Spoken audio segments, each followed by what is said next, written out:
Hello, loves, and welcome back to Your Hero's Quest, where we talk all about mythology, history, spirituality, and self-development.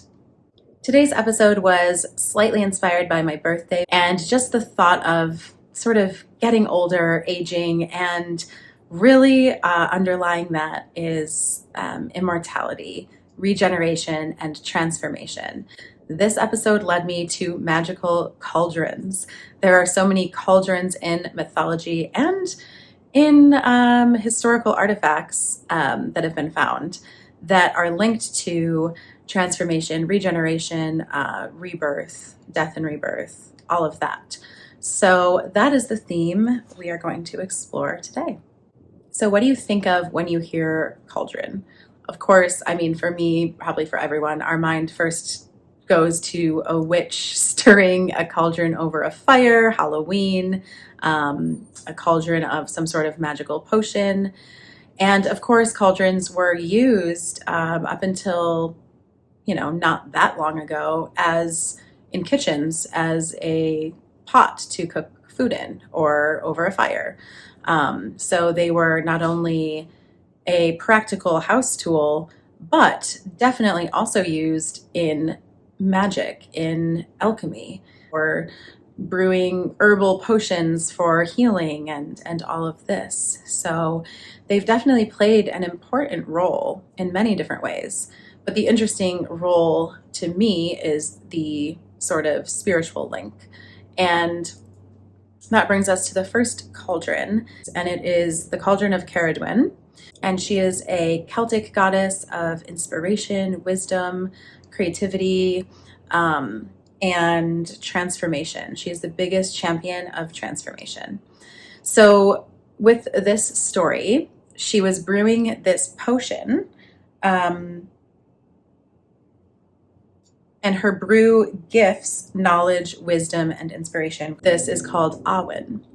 And really, it's this life force, the life force that connects all things, kind of symbolically held in this cauldron.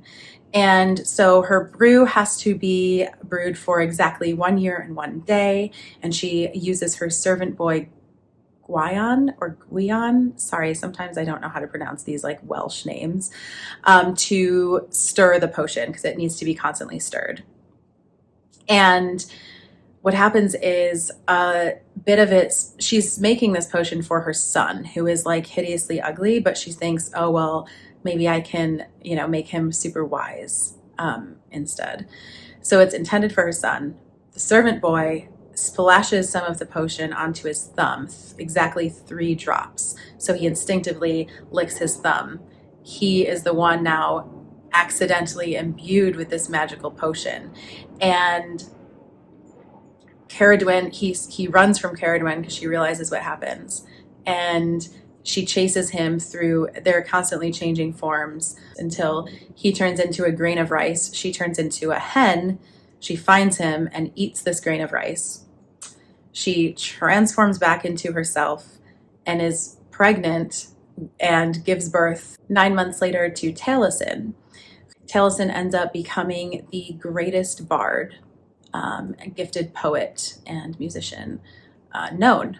And he writes, there's actually a lot of literature written by Taliesin. So it's so interesting to me that it's like, was this a myth or was it real?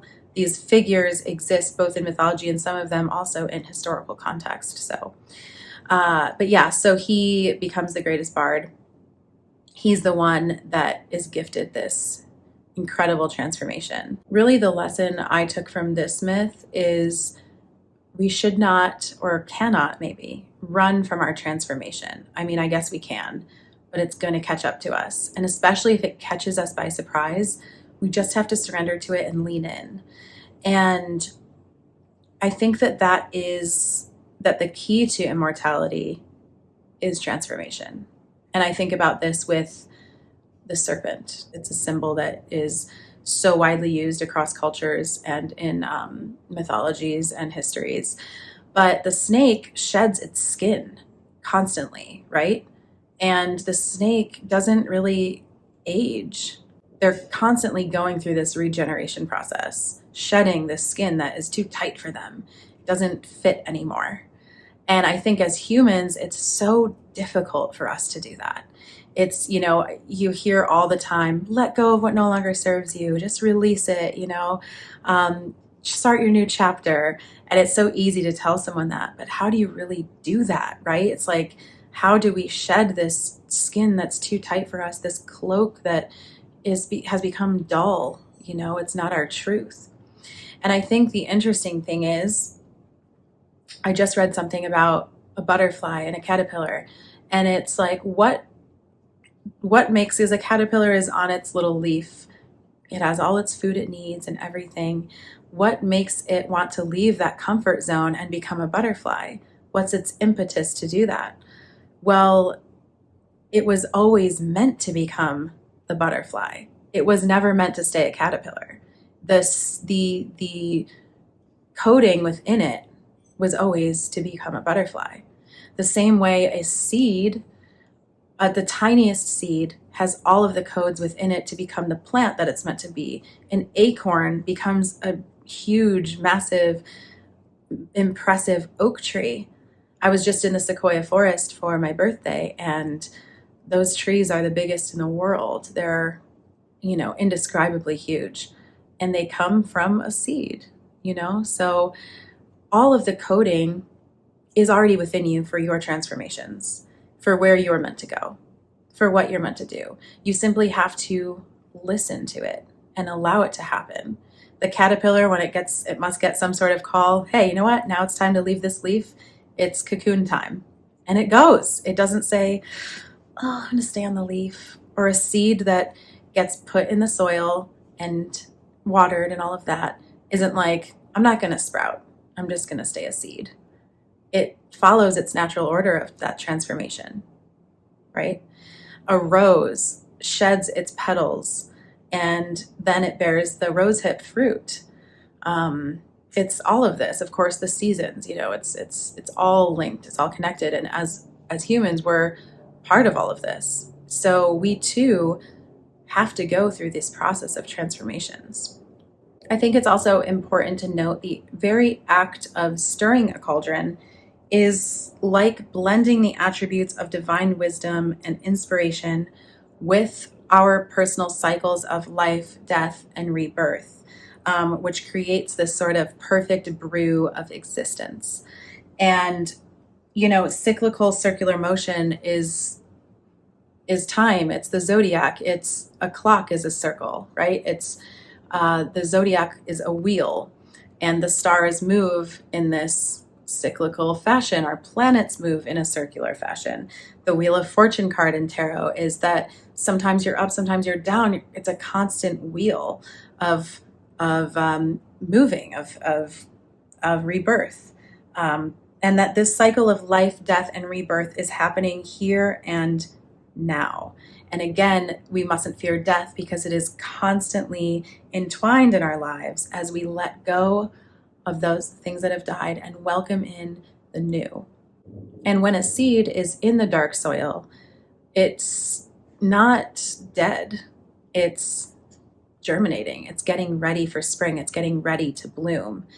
So if you're in a place where you are a little bit in the dark, in the unknown, in that unknown sphere, you are germinating for your transformation. You're getting ready for it. Just trust that that's what's going on.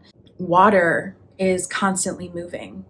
Water that's stagnant, like a pond, is murky and full of algae and definitely doesn't breed life. If it does, I don't know, you can't even see it. But you certainly don't want to put your foot in that murky pond. But streams and rivers that are always flowing are clear. They're crystal clear. They're pure. And that's, even with our bodies, with exercise, if we stay stagnant, we start to put on weight. We feel worse. Energy that lies stagnant simply isn't afforded the opportunity for transformation. And we really do have to let go. We have to let go of old stories, of old personas, old identities, old paths that have become overgrown, old beliefs. As humans, we're so attached to things. I think attachment leads to stagnation. You can't go anywhere when you're attached to something. When you're tied to something, you're stuck. So how can we release these things? How can we shed these skins? How can we stir that cauldron in our life and accept the transformation? How can we plant ourselves in the soil and know that the codes are within us to transform into the butterfly, to transform into the greatest, highest version of ourselves? It's like, again, the hardest thing as humans to let go of things. But it's okay. We are so attached to things, but honestly, we don't have anything for real here. Not even our bodies, We're going to let these go one day. So if we can get used to just letting things go when they're meant to, life becomes easier. We can cultivate a much bigger sense of peace in our life. This is how you cultivate trust and surrender as well. When you start to lean into trust rather than clinging to fears, life becomes so much easier and miracles and blessings start to show up for you. It's like magic, quite literally. Another cauldron that appears is from Bran the Blessed, I was going to say. He was an Irish king, a giant actually, and he has a magical cauldron that he gifts to his sister's husband because he wants to unite Wales with Ireland. So to keep the peace, he gives this magical cauldron of regeneration that he has to his brother-in-law. His brother-in-law is like, great. Hey, thanks, man. It's the freaking best gift. And basically what it can do is it can bring the dead back to life. However, they are not able to speak if they're revived. And a lot of times it's for like fallen warriors. So what happens is they end up in a war, and the brother-in-law uses the cauldron against Bran because his soldiers or his men are falling, and he's bringing them back to life with the cauldron, and it's like, oh no, this is bad, and he is defeated, unfortunately. And sometimes we shouldn't revive what has died, right? Again, it's that sort of like stagnant energy, something that was meant to be left in the past, and we try to revive it. A lot of times will come out not quite what we thought. Going back to an ex, for instance, or going back to that job that you already left because it was comfortable, usually doesn't give the outcome of rebirth that you were looking for. In fact, it'll bog you back down into the past. And we need to constantly be moving forward. So just be aware of things that you want to revive and wonder if they're, and just know, like, are they going to turn out the way that you want them to, or are they going to turn out a little bit lacking something, a little bit off? Not this thing that you're trying to transform. The only thing we can transform is ourselves. And when we do that, our reality transforms. So I think to do this, we really need to tap into why we are holding on to these things. And I think that usually the root of this is fear. Fear of the unknown, fear of there not being something better, scarcity mindset, lack mindset, and just being stuck in a comfort zone. And almost sometimes fear of transforming into something greater, because a lot of times when we take those leaps, we're given new levels of responsibility, we're given an even self-responsibility. So I think that is the root of not quite wanting to drink that potion. So I always take to my journal when it comes to these things, when I feel into what am I feeling when I think of this transformation, or what's coming up for me?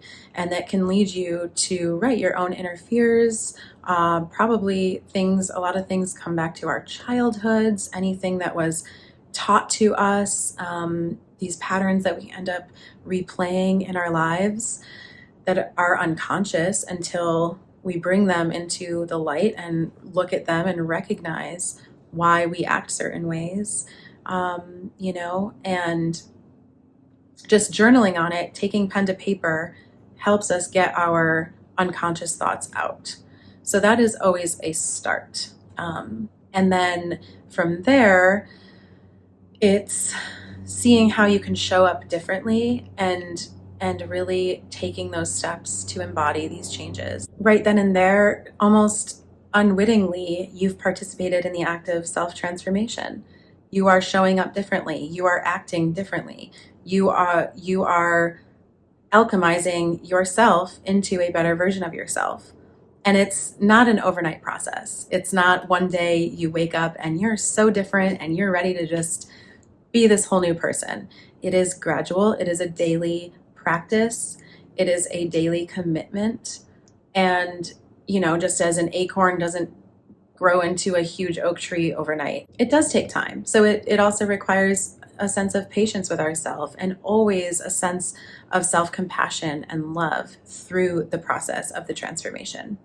So another cauldron is the cauldron of plenty. And this was a cauldron that the Irish deity, the Dagda, had. And it's one of the 4 treasures of the Tuatha De Danann, who were this magical race that apparently populated Ireland thousands of years ago.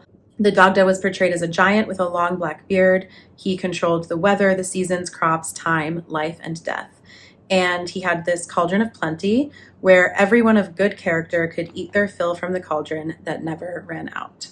So it was a feasting cauldron, kind of like how the Grail features in the Arthurian legends of, it's brought into the feast and your plate, anything you want, your drink, it's always refilled. It's almost like in Harry Potter when they sit down for their feast and all the food just appears on the table. And the last cauldron was one that is sort of featured in 2 different myths, might be the same one, but I'm going with the one with King Arthur. He goes to the underworld to get the cauldron of Dearnoch. And this cauldron is existing in the other world. He goes with 3 shiploads of men and has to go through the 7 castles of the underworld to bring it back. This cauldron is also sort of a cauldron of plenty.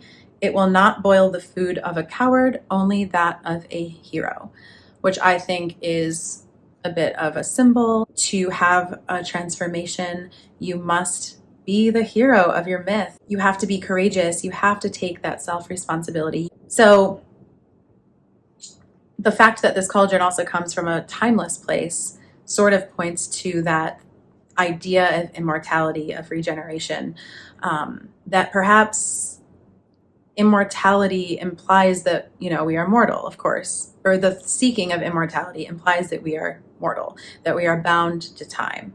The interesting thing is we are eternal. Our souls are eternal, not bound by time. So it's just in this reality that we're seeking eternal youth and eternal life.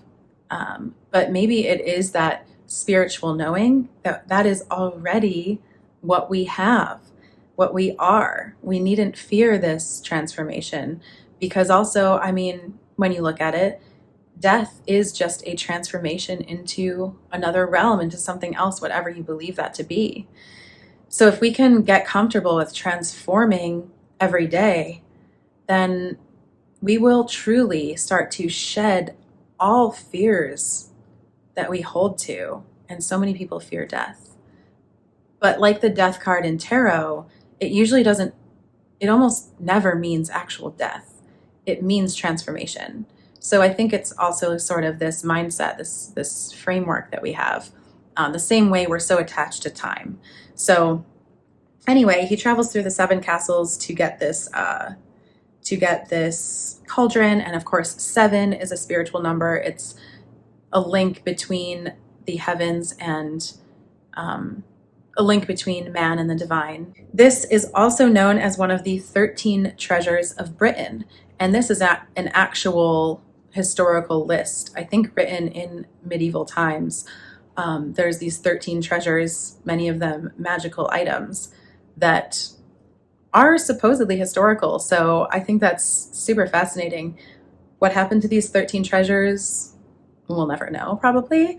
So as the cauldron is used for food, it provides this physical nourishment. It's also this vessel, quite literally, for spiritual nourishment, for this spiritual enlightenment.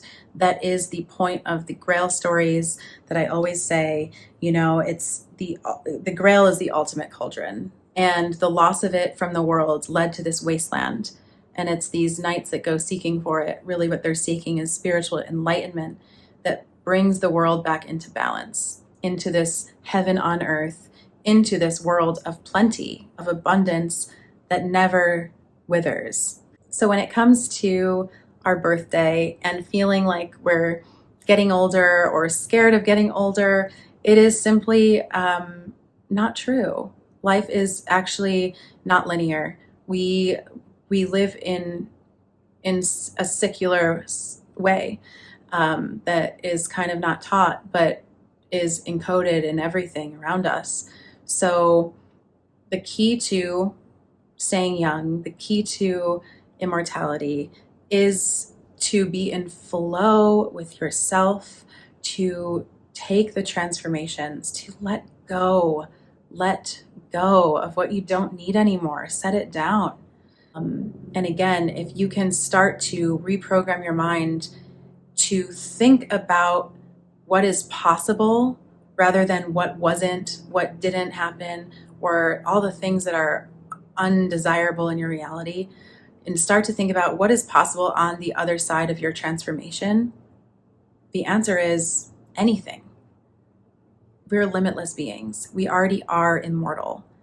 And the key to immortality on this plane is transformation, is change, is shedding our skins constantly, and being able to really welcome in new things into our life and not be afraid of them, but to drink that potion that's offered to us when it comes. Don't run from it like Guion, the servant boy, did. So I hope that episode helped. I hope that you got some value from it. And just remember that age is only a number. And most of our reality here is programming in our mind. So if we can start to unlearn a lot of the things that we were taught and start to look with a new perspective at things in life. It's so hard to do when we get so caught up in our personal realities.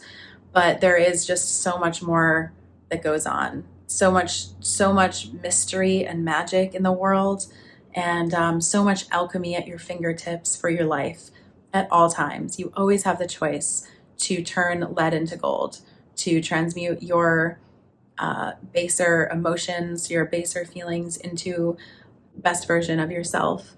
And again, it takes work. It takes a daily practice. It's not overnight, but that's the real work, I think, that we're here to do in this world.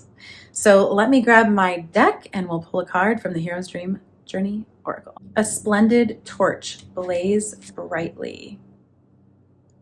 Reflect upon your hero's journey and recognize that you are more yourself now than you've ever been, and there's more where that came from. After all, the end of one journey is the beginning of the next.